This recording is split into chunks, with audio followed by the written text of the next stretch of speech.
Welcome. Today, we're diving into the world of agency hearings, a crucial part of administrative law. If you've ever wondered how decisions are made in government agencies or what counts as proof in these settings, you're in the right place. Agency hearings are formal proceedings where disputes involving government regulations or benefits are resolved. Unlike traditional courtrooms, these hearings often have their own set of rules and procedures. One of the most important aspects is the concept of evidence, what it is, how it's presented, and why it matters. Let's start by understanding the basics of evidence in this unique context, setting the stage for a deeper exploration of its types, admissibility, and impact. In the context of agency hearings, evidence refers to any information presented to support or refute a claim or argument. This can include documents, witness testimony, photographs, recordings, and even physical objects. The purpose of evidence is to help the decision maker, often an administrative law judge or hearing officer, determine the facts of the case. Unlike criminal or civil courts, agency hearings may have more flexible rules about what evidence is allowed. However, the evidence must still be relevant and reliable. Understanding what qualifies as evidence is the first step to effectively participating in an agency hearing. There are several types of evidence commonly presented in agency hearings. Documentary evidence includes written materials like contracts, reports, or letters. Testimonial evidence comes from witnesses who speak about what they know or observed. Physical evidence refers to tangible items, such as damaged property or medical devices. Additionally, agencies may accept digital evidence, like emails or electronic records. Each type of evidence serves a different purpose and can carry varying weight in the decision-making process. Knowing which type to present can make a significant difference in the outcome of your case. Documentary evidence is one of the most common forms presented in agency hearings. This includes any written or printed material that supports a party's position. Examples are contracts, medical records, business correspondence, and official reports. These documents can provide concrete proof of events, agreements, or conditions relevant to the case. When submitting documentary evidence, it's important to ensure that the documents are authentic and, if possible, certified. The hearing officer will review these materials to determine their credibility and relevance to the issues at hand. Testimonial evidence comes from individuals who provide statements or answer questions during the hearing. Witnesses may include parties involved in the dispute, experts, or third parties with relevant knowledge. Their testimony can clarify facts, explain technical details, or offer personal observations. In agency hearings, witnesses are usually sworn in and may be subject to cross-examination. The credibility of testimonial evidence often depends on the witness's expertise, consistency, and demeanor. Effective testimony can be a powerful tool in supporting your case. Physical evidence refers to tangible objects that can be presented during the hearing. This might include items like damaged equipment, photographs of a scene, or medical devices. Physical evidence can provide direct, visual proof of a claim or defense. For example, a broken part might demonstrate a product defect, or a photograph could show the condition of a property. When presenting physical evidence, it's important to establish its relevance and chain of custody, ensuring that the item is what it's claimed to be and hasn't been tampered with. With the rise of technology, digital evidence has become increasingly important in agency hearings. This includes emails, text messages, electronic records, and even social media posts. Digital evidence can be used to establish timelines, verify communications, or demonstrate compliance with regulations. However, it's crucial to ensure that digital evidence is authentic and has not been altered. Agencies may require metadata or expert testimony to confirm the validity of electronic documents. Properly presented digital evidence can be just as persuasive as traditional forms. Not all evidence is automatically accepted in an agency hearing. The evidence must be relevant, meaning it has to relate directly to the issues being decided. Irrelevant evidence, no matter how interesting, will usually be excluded. The hearing officer decides whether the evidence presented actually helps prove or disprove a fact in question. This focus on relevance ensures that the hearing remains efficient and fair, concentrating only on information that truly matters to the outcome. Materiality refers to how important a piece of evidence is to the central issues of the case. Even if evidence is relevant, it must also be material, meaning it has a significant impact on the decision. The weight of evidence is a separate concept, referring to how much influence it has on the outcome. Some evidence may be more persuasive or credible than others. The hearing officer considers both materiality and weight when making a final determination, ensuring that only the most significant facts are relied upon. Agency hearings often have their own rules for what evidence is admissible. While some agencies follow rules similar to those in courts, others are more flexible. Generally, evidence must be relevant, material, and not overly prejudicial. Hearsay, or secondhand information, may be allowed in some cases if it's deemed reliable. The hearing officer has discretion to admit or exclude evidence based on these standards. Understanding the admissibility rules for your specific agency is essential for effective participation. The hearing officer, sometimes called an administrative law judge, plays a central role in managing evidence during an agency hearing. This official decides what evidence is admitted, how it's weighed, and ultimately, what facts are established. The hearing officer ensures that the process is fair and that both sides have an opportunity to present their case. Their decisions on evidence can greatly influence the outcome, making their role critical to the hearing's integrity. In agency hearings, the burden of proof refers to the responsibility of one party to prove their case. Usually, the party seeking a change or benefit, such as a license or appeal, bears this burden. They must present enough evidence to convince the hearing officer of their position. The standard of proof can vary, but it's often a preponderance of the evidence, meaning more likely than not. Understanding who has the burden of proof is key to preparing an effective case. The standard of proof in agency hearings is typically lower than in criminal trials. Most often, the standard is preponderance of the evidence, which means the facts are more likely true than not. In some cases, a higher standard, like clear and convincing evidence, may apply. The standard of proof determines how much evidence is needed to win the case. Knowing the applicable standard helps parties focus their efforts and present the strongest possible evidence. Hearsay is a statement made outside the hearing that's offered to prove the truth of the matter asserted. In traditional courts, hearsay is often excluded, but agency hearings may allow it if it's considered reliable. For example, a written report from a third party might be admitted if it's trustworthy and relevant. The hearing officer decides whether to accept hearsay evidence and how much weight to give it. Parties should be prepared to explain why hearsay evidence should be considered. Before evidence can be considered, it must be authenticated. This means showing that the evidence is what it claims to be. For documents, this might involve testimony from someone who created or received the document. For physical or digital evidence, a chain of custody may be required to show it hasn't been altered. Authentication builds trust in the evidence and helps ensure a fair decision. Without proper authentication, evidence may be excluded from consideration. Sometimes, evidence is excluded from agency hearings. This can happen if the evidence is irrelevant, unreliable, or overly prejudicial. For example, evidence that confuses the issues or unfairly harms one party's case may be kept out.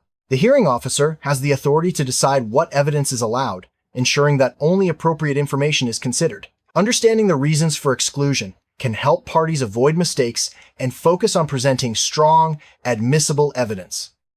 During an agency hearing, parties may object to evidence presented by the other side. Common objections include claims that the evidence is irrelevant, hearsay, or lacks proper authentication.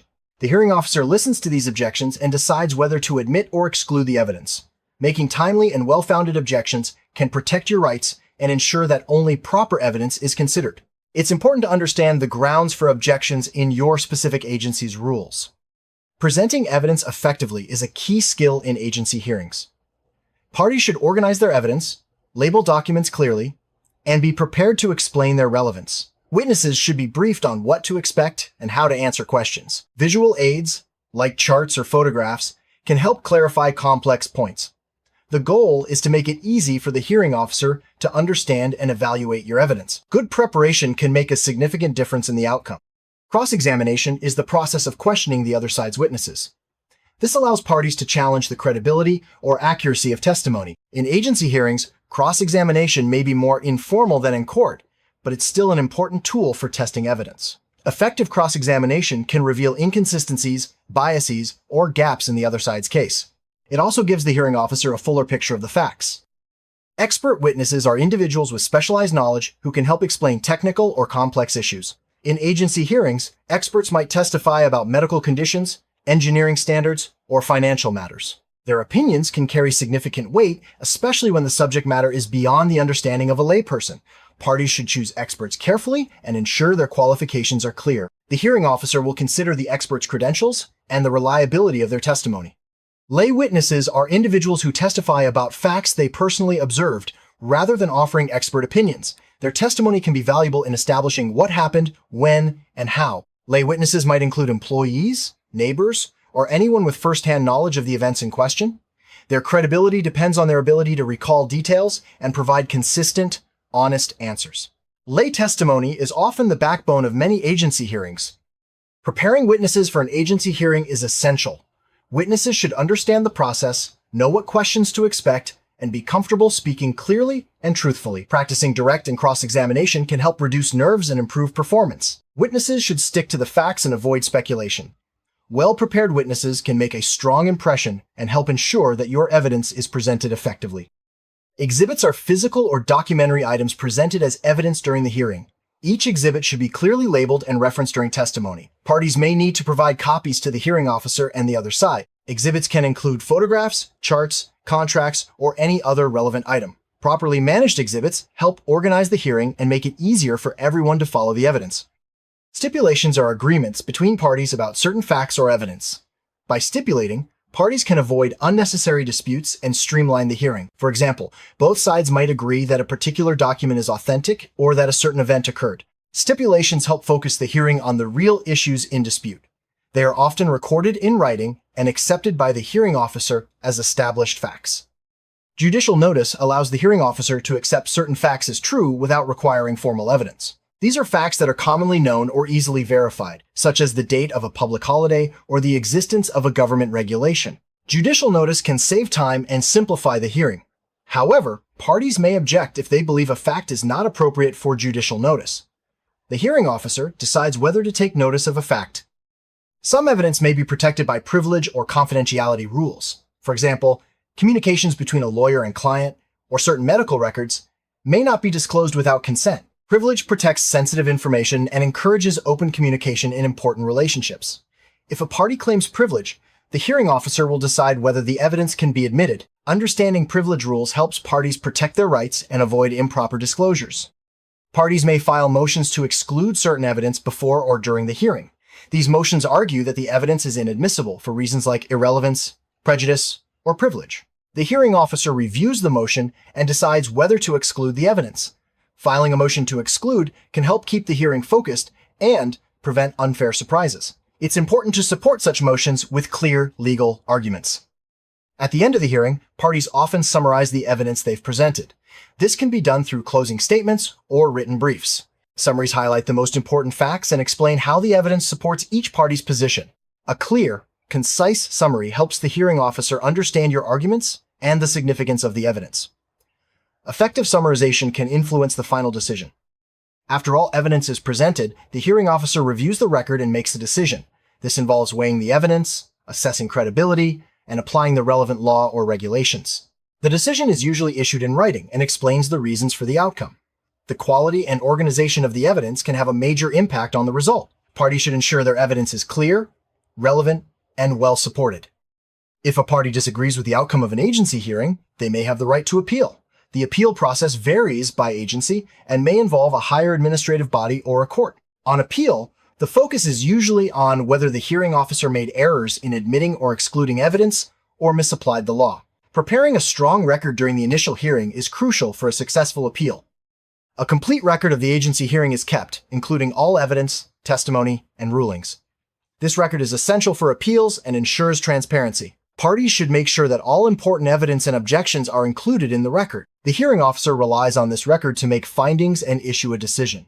Maintaining a clear and accurate record protects everyone's rights and supports the integrity of the process. Agency hearings are often less formal than court trials, and the rules of evidence can be more flexible. This allows parties to present a wider range of information, but it also means that the hearing officer has more discretion. Flexibility can help ensure that all relevant facts are considered, but it also requires parties to be careful about the quality and reliability of their evidence. Understanding the balance between rules and flexibility is key to success.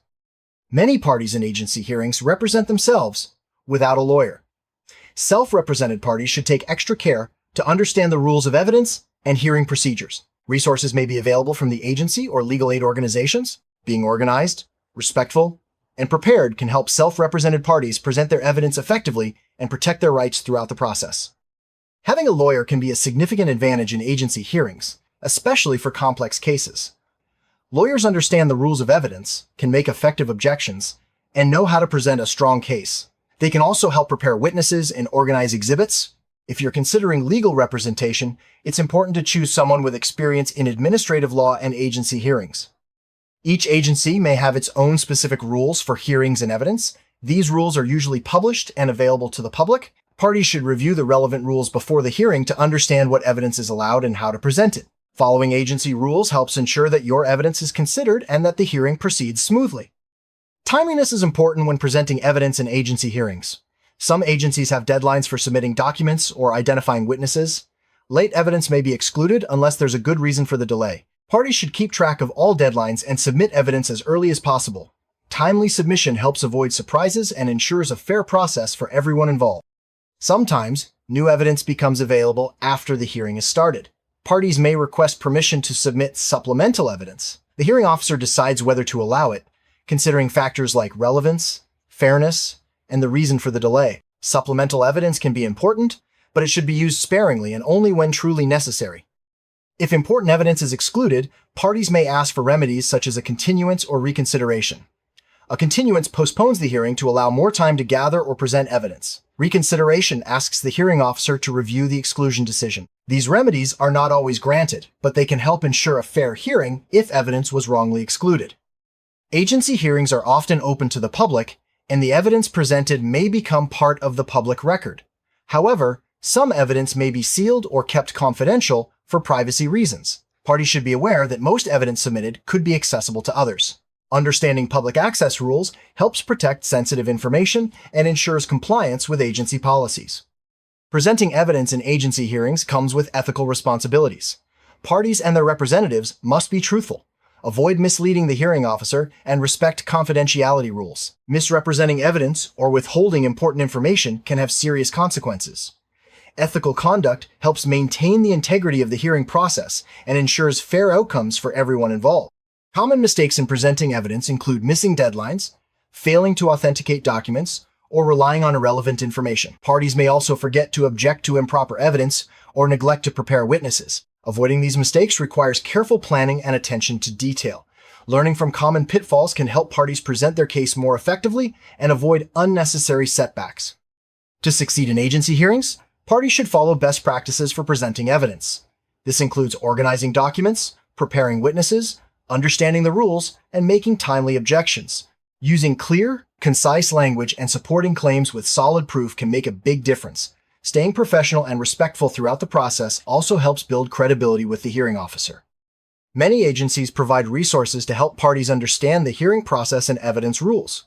These may include guides, sample forms, or informational sessions. Legal aid organizations can also offer assistance, especially for self-represented individuals. Taking advantage of available resources can help parties navigate the process and present their evidence more effectively. Let's recap the key points about evidence in agency hearings. Evidence includes documents, testimony, physical and digital items. It must be relevant, material, and properly authenticated. The hearing officer decides what evidence is admitted and how much weight it carries. Understanding the rules, preparing thoroughly, and presenting evidence clearly are essential for success. Whether you're self-represented or have legal counsel, following best practices can help you achieve a fair outcome. Thank you for joining us on this journey through the world of evidence in agency hearings. We've explored what evidence is, how it's presented, and why it matters. By understanding the rules and preparing effectively, you can make the most of your opportunity to present your case. Remember, the goal of any agency hearing is a fair and informed decision based on the best available evidence. Good luck in your future hearings.